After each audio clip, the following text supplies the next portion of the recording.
Les lumières de la scène étaient brûlantes sur ma peau, le bois poli du pupitre brillant sous leur éclat. Mon nom résonna dans la salle, Camille Dubois, et des applaudissements polis s'élevèrent du public alors que je m'avançais pour recevoir mon diplôme de maîtrise en administration des affaires. Je souris pour l'appareil photo, tenant le dossier exactement comme le photographe l'avait demandé, mais mes yeux dérivèrent vers la droite. La rangée réservée à ma famille était bien en vue, vide. Cela n'aurait pas dû me surprendre. Pourtant, cette vision frappa quelque chose de profond, un bruit sourd et creux dans ma poitrine. Je m'étais accroché à un espoir faible et insensé que peut-être, cette fois, ce serait différent. Peut-être qu'ils mettraient de côté l'excuse qu'ils avaient inventée et viendraient pour moi. Mais les sièges vides disaient la vérité, tout comme ils l'avaient fait à chaque autre étape importante en leur absence. Les souvenirs comblèrent le vide, mon 16e anniversaire, quand Chloé avait eu un week-end à Paris pour un atelier de danse unique dans une vie, tandis que j'avais eu un gâteau acheté en magasin laissé sur le comptoir de la cuisine, ma remise de diplôme du lycée, quand mes parents étaient arrivés en retard parce qu'ils devaient conduire Chloé à une séance photo, le dîner de bourse auquel j'avais assisté seul parce que, c'est juste une formalité, et qu'ils ne voulaient pas prendre leur soirée. Chloé avait 3 ans de moins, leur enfant chéri. Chacun de ces caprices devenait un projet derrière lequel toute la famille se ralliait. Mes rêves, en revanche, étaient accueillis par des rappels d'être pratique, autonome et de ne pas attendre de soutien. Endurcis-toi, Camille, disait mon père, comme si la résilience était un manteau que l'on pouvait enfiler à volonté. La poignée de main du doyen dura juste assez longtemps pour me ramener au présent. Je quittai la scène sous les applaudissements d'inconnus, retournant à mon siège parmi les autres diplômés, le poids de mon diplôme lourd sur mes genoux. Autour de moi, des camarades de classe se penchaient vers leur famille en liesse, les appareils photo crépitaient, des fleurs s'échangeaient. Je gardais mes mains jointes et mon visage neutre, répétant déjà la réponse que je donnerais plus tard quand quelqu'un demanderait « Ta famille était-elle là ?» Quand la cérémonie se termina, je sortis dans l'air vif du printemps. Mon téléphone se mit à vibrer. J'étais à mi-chemin des marches devant la bibliothèque de la Sorbonne, le diplôme toujours niché sous mon bras, quand mon téléphone vibra à nouveau. Le numéro était inconnu, un indicatif régional de Bretagne. Un instant, je faillis le laisser aller à la messagerie vocale, mais quelque chose dans le moment choisi me fit glisser pour répondre. Mademoiselle Dubois. La voix était profonde, mesurée. Ici Étienne Bertrand, avocat de la succession Leroy à Port-Blanc. Je vous appelle concernant les affaires de vos grands-parents. Mon souffle se coupa. Mes grands-parents. Je n'avais pas entendu leur nom Thomas et Evelyne Leroy prononcés à voix haute depuis des mois, pas depuis le service commémoratif discret que j'avais organisé en grande partie seul. Oui, continua-t-il. En tant que leur unique héritière, vous avez hérité de leurs propriétés et de leurs investissements. Nous devrons nous rencontrer bientôt pour discuter des détails, mais je peux vous dire maintenant que la valeur actuelle de la succession est d'environ 930 000 €. Je m'arrêtai net. Autour de moi, les diplômés riaient et posaient pour des photos, mais les mots « 930 000 € semblaient aspirer tout le son de l'air. Je ne pensais pas tant aux chiffres qu'au fait qu'ils m'avaient choisi délibérément, sans équivoque. Des images me vinrent à l'esprit sans y être invité, mon grand-père en flanelle usée, m'apprenant à réparer un poteau de clôture lâche, les mains de ma grand-mère saupoudrées de farine alors que nous étalions de la pâte à tarte sur le vieux comptoir de la cuisine, eux deux lisant côte à côte sur le porche, l'océan juste au-delà de la roseraie. Du lycée jusqu'à leurs dernières années, c'était moi qui montais les week-ends, tondant la pelouse, remplaçant les ampoules, triant leurs courriers. Ils n'avaient jamais demandé grand-chose, juste de la compagnie et de l'aide pour les petites choses qu'ils ne pouvaient plus faire. Mes parents et Chloé venaient rarement, sauf pour les photos de Noël ou un bref arrêt en route vers un autre endroit. Mademoiselle Dubois. La voix d'Étienne me ramena à la réalité. Si vous pouvez être à Port-Blanc cette semaine, nous commencerons à vous transférer le contrôle. Oui, dis-je, le mot ferme. Je viendrai. Nous avons échangé les détails, et j'ai mis fin à l'appel, rangeant le téléphone dans mon sac. Le vent de printemps portait un léger frisson, mais ce n'était pas le froid qui me fit serrer plus fort mon diplôme. C'était la prise de conscience soudaine que ce cadeau était accompagné du nombre. Je connaissais assez bien ma famille pour comprendre ce qui arriverait une fois qu'ils l'apprendraient. Et je n'allais pas attendre ce jour sans être préparé. 2 jours après l'appel d'Étienne Bertrand, j'étais assise dans un bureau au mur de verre au centre-ville de Rennes, en face de Damien Leclerc, un avocat spécialisé en fiducie recommandé par un ancien camarade de classe. Damien avait la quarantaine, des yeux calmes, le genre d'homme qui parlait peu mais ne laissait aucun doute sur ses intentions. Après m'avoir écouté exposer l'histoire de ma famille, comment, emprunter, dans leur vocabulaire signifiait, parti pour toujours, et, aider à gérer, n'était qu'un pas vers, prendre, il se pencha en arrière dans son fauteuil. Si vous voulez que ce soit blindé, dit-il, une fiducie irrévocable est votre meilleure option. Une fois qu'elle est établie, personne, pas même vous, ne peut ramener les actifs à votre nom personnel. Ils seront hors de portée du public, et vous serez l'unique fiduciaire. Cela semblait définitif et peut-être un peu impitoyable, mais la finalité était ce dont j'avais besoin. Nous avons passé les 3 semaines suivantes dans un tourbillon de signatures, de transferts et d'enveloppes scellées. Damien s'arrangea pour qu'une société à responsabilité limitée appartenant à la fiducie prenne le titre de propriété de Port-Blanc. Chaque compte de service public, chaque dossier fiscal, chaque police d'assurance passa sous le nom de cette entité. Les comptes d'investissement que mes grands-parents avaient laissés furent fermés, les fonds déplacés vers des placements gérés par la fiducie avec un accès à double authentification que seuls Damien et moi contrôlions. La trace écrite disparut de Bretagne. Des copies des documents originaux allèrent dans un dossier verrouillé au bureau de Damien et dans un coffre-fort à Lyon, loin de quiconque dans ma famille. Je n'en ai parlé à personne, pas même à mes amis les plus proches. Moins il y aurait de gens au courant, moins il y aurait de fils à tirer pour ma famille. Un soir, assise seule dans mon appartement, je me suis surprise à me demander si cela faisait de moi quelqu'un de froid les exclure si complètement, préventivement, sans un mot. C'était une sorte de rupture qui ne pouvait être défaite. Mais alors je me suis souvenu de chaque fois qu'il m'avait regardé me démener pour payer mes propres frais de scolarité, chaque étape manquée, chaque « je vais gérer » lancé par-dessus leurs épaules alors qu'ils s'éloignaient, et j'ai réalisé que la froideur était exactement ce qui m'avait maintenu en vie dans cette maison pendant des années. Au moment où Étienne appela pour dire que le transfert de la succession était officiellement terminé, le verrou était déjà en place. Maintenant, tout ce que j'avais à faire était d'attendre qu'il le découvre. Cela commença subtilement, presque comme s'ils s'étaient tous mis d'accord sur le même scénario. Un texto de Chloé, « J'ai vu que tu étais à Port-Blanc le week-end dernier. Je pensais passer un de ces jours.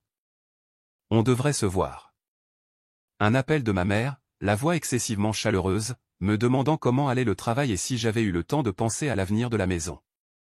Le premier week-end où j'étais de retour à la propriété, mon père apparut dans l'allée avec une boîte à outils, prétendant avoir remarqué que la rampe du porche semblait lâche la dernière fois qu'il était passé. Il proposa de la réparer, gratuitement. Je lui dis que je m'en occupais. Chloé était plus persistante. Elle passait avec une boîte de biscuits ou un bouquet de fleurs, déambulant dans les pièces avec ce sourire éclatant, posant des questions qui semblaient anodines mais ne l'étaient pas. « Tu gardes toujours l'acte de propriété dans la maison. » Juste par curiosité. Je ne l'ai jamais vraiment vu. Je changeais de sujet à chaque fois. Un soir, lors d'un dîner dans leur cuisine, ma mère posa un poulet rôti et se lança dans un discours sur le fait de garder les biens familiaux dans la famille, me jetant un coup d'œil comme si je pouvais spontanément proposer de partager l'héritage.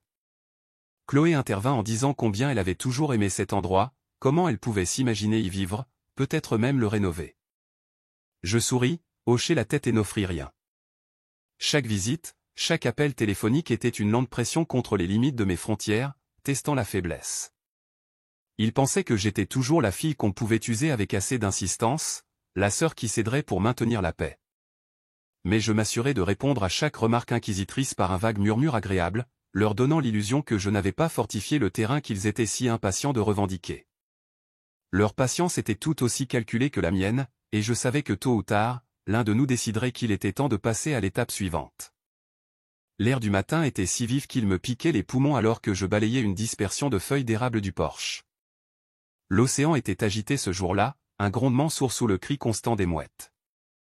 Je venais de poser le balai contre la rampe quand un véhicule utilitaire sport noir familier tourna dans l'allée, crissant sur le gravier. Chloé sortit la première, les cheveux parfaitement attachés, son expression illuminée par le genre de confiance qui signifiait généralement qu'elle pensait avoir déjà gagné. Mes parents suivirent, ma mère serrant un mince dossier, mon père se déplaçant avec cette démarche lente et délibérée qu'il utilisait quand il voulait paraître en contrôle. « Bonjour, Cam », lança Chloé en s'avançant vers moi. « Je voulais juste te faire savoir que cette maison est à mon nom maintenant. » Elle le dit d'une seule traite, comme si elle était impatiente de lâcher la nouvelle. « Maman et papa pensent qu'il est préférable que tu déménages cette semaine. J'ai déjà un acheteur potentiel. Je ne bronchais pas. Vraiment? Mon père s'avança, sortant une liasse de papier du dossier. Le testament de tes grands-parents contenait une erreur. Techniquement, la propriété aurait dû vous être laissée à toutes les deux. Nous avons travaillé avec un avocat pour corriger cela, et nous avons transféré le titre à Chloé, pour que ce soit plus facile à gérer. Il me tendit les papiers, comme s'il s'attendait à ce que je les prenne avec gratitude. Je baissai les yeux. À première vue, ils auraient pu tromper quelqu'un qui ne savait pas quoi chercher, un sceau à l'encre bleue dans le coin, des signatures en écriture bouclée. Mais le dessin du sceau était incorrect, le numéro du timbre du notaire incomplet, et les signatures tremblantes, incohérentes. Chloé sourit comme un agent immobilier sur le point de conclure une affaire. Ne t'inquiète pas, je m'occupe de tout. On peut faire venir des déménageurs dans une semaine. Je laissai le moment s'étirer, observant la certitude dans leurs yeux, mémorisant chaque détail, la date imprimée en haut, le nom du soi-disant notaire, même le léger filigrane qui ne correspondait pas au registre du comté. Je vous ai entendu, dis-je enfin, ma voix égale. Puis je reculai, les laissant penser qu'ils avaient planté leur drapeau. Ils partirent, l'air satisfait. Je restai sur le porche jusqu'à ce que le véhicule utilitaire sport disparaisse, sachant déjà que je n'aurais pas à attendre longtemps pour leur prochain coup. 2 jours plus tard, le crissement des pneus sur le gravier arriva plus tôt que prévu. Un camion de déménagement blanc arriva en premier, le véhicule utilitaire sport noir le suivant de près. Du siège passager, Chloé sauta vêtue d'un survêtement ajusté, téléphone à la main, les yeux brillants d'anticipation. Mes parents suivirent, mon père avec un sourire figé, ma mère faisant déjà des gestes vers le porche comme si elle mettait en scène une pièce de théâtre. Derrière moi, Marc Allary, le fonctionnaire du bureau des registres fonciers du comté, se tenait dans un costume bleu marine impeccablement repassé, un dossier en cuir niché sous son bras. Nous avions parlé la veille. Il avait examiné chaque document de la fiducie et avait accepté de me rencontrer ici en personne. Maintenant, il attendait, silencieux et stable, pendant que je croisais les bras sur ma poitrine. Les déménageurs avaient à peine atteint l'allée qu'ils ralentirent, observant la scène. Mon père tenta de continuer à avancer, papier en main, mais Marc se montra, ouvrant son dossier et en sortant un document estampillé du sceau du comté. Monsieur et Madame Dubois, Mademoiselle Chloé Dubois, dit-il, sa voix assez claire pour porter jusqu'au camion. Je suis ici au nom du bureau des registres fonciers du comté. En date d'avril dernier, cette propriété a été transférée dans une fiducie irrévocable sous la gestion exclusive de Mademoiselle Camille Dubois. Toute tentative de transfert de propriété après cette date est juridiquement nulle et peut constituer une fraude. Chloé cligna rapidement des yeux. Fraude? Nous avons corrigé une erreur dans le testament. Marc ne la regarda même pas. Nos dossiers montrent que les documents que vous avez déposés ont utilisé un notaire non agréé et ont été traités par un service hors de l'État signalé pour des dépôts frauduleux. Ceci est votre avertissement officiel. Toute nouvelle tentative de revendiquer cette propriété sans autorisation sera renvoyée pour une enquête criminelle. Les déménageurs échangèrent des regards, puis commencèrent à reculer vers leur camion. Les lèvres de ma mère se pressèrent en une ligne fine. Mon père plia lentement les papiers, comme pour gagner du temps, avant de se tourner brusquement vers le véhicule utilitaire sport. Chloé resta un instant de plus, son expression se durcissant. « Tu le regretteras, dit-elle à voix basse. » Je ne répondis pas. Je n'en avais pas besoin. Quand le bruit de leur moteur s'estompa sur la route, Marc me tendit ma copie de l'avis, ses yeux fixes. Ils n'oublieront pas ça. Moi non plus. Et je savais que le calme qui suivait ne durerait pas. 3 matins après la confrontation sur le porche, je trouvai une épaisse enveloppe coincée dans ma boîte aux lettres d'appartement. L'adresse de l'expéditeur appartenait à un cabinet d'avocats de Rennes dont je n'avais jamais entendu parler, mais le nom sur la ligne en dessous était instantanément familier, Sylvie Dubois. À l'intérieur se trouvait une lettre de 4 pages imprimée sur du papier crème épais. Le langage était soigné, mais les exigences étaient tout sauf subtiles, 140 000 € en espèces comme compensation émotionnelle, la copropriété du bien de Port-Blanc avec Chloé, et une allocation mensuelle, jusqu'à nouvel ordre, pour assurer le bien-être à long terme de la famille. La lettre m'accusait d'avoir causé un préjudice irréparable aux liens maternels et fraternels en gardant la succession entièrement à mon nom. Je l'ai lu 2 fois, puis je l'ai mise de côté et j'ai pris mon téléphone. S'ils voulaient porter cela sur le terrain juridique, je les y rejoindrais. Céline Valois accepta de me voir cet après-midi-là. Son bureau se trouvait au 15e étage d'un immeuble du centre-ville, les murs tapissés de victoires encadrées dans des affaires de fiducie et de succession. Elle écouta sans m'interrompre pendant que je lui exposais la lettre, les faux documents et la tentative de prise de contrôle de la maison. Sa réponse fut immédiate. Nous envoyons une mise en demeure de cesser et de s'abstenir directe, documentée et finale. Ils n'ont aucun droit, pas avec cette fiducie en place. Et nous trouverons la preuve de qui a déposé ces faux papiers. En 48 heures, la lettre était en route vers l'avocat de ma mère et son adresse personnelle. Elle citait les protections légales de la fiducie, mettait en garde contre tout harcèlement supplémentaire et indiquait clairement que toute tentative future déclencherait une action civile et potentiellement pénale. L'enquêteur de Céline ne mit pas longtemps à trouver la piste. Le transfert falsifié avait été soumis par un service de dépôt immobilier signalé dans plusieurs États pour activité frauduleuse. Le nom associé à la soumission, Chloé Dubois. Le numéro du sceau du notaire n'existait pas dans le registre de l'État. Le voir noir sur blanc me laissa avec une colère froide et constante. L'avertissement du fonctionnaire du comté sur le porche avait été généreux, ils auraient pu s'en aller. Au lieu de cela, ils avaient redoublé d'efforts. Je quittai le bureau de Céline avec le rapport dans mon sac, me demandant si cela suffirait peut-être à les arrêter. Mais au fond de moi, je connaissais trop bien ma famille pour croire que c'était fini. Le premier signe vint d'un endroit inattendu. Un texto de ma cousine Manon, il faut que tu entendes ça. Elle m'envoya un fichier audio, et la voix de ma mère emplit ma cuisine, basse et délibérée. Je ne veux pas dire du mal d'elle, dit Sylvie, mais Camille a profité de papa quand il était faible. Tout le monde sait qu'il n'avait pas toute sa tête quand il a signé ses papiers. Manon ne s'arrêta pas là. Des captures d'écran d'une discussion de groupe suivirent. Ma mère racontant la même histoire à un cercle de parents, avec Chloé intervenant sur l'équité familiale et les motifs cachés. Quelques cousins s'y mirent même, spéculant sur le fait que j'aurais falsifié des signatures, tordant la vérité en quelque chose d'inconnaissable. J'ai tout envoyé à Céline. Elle n'hésita pas.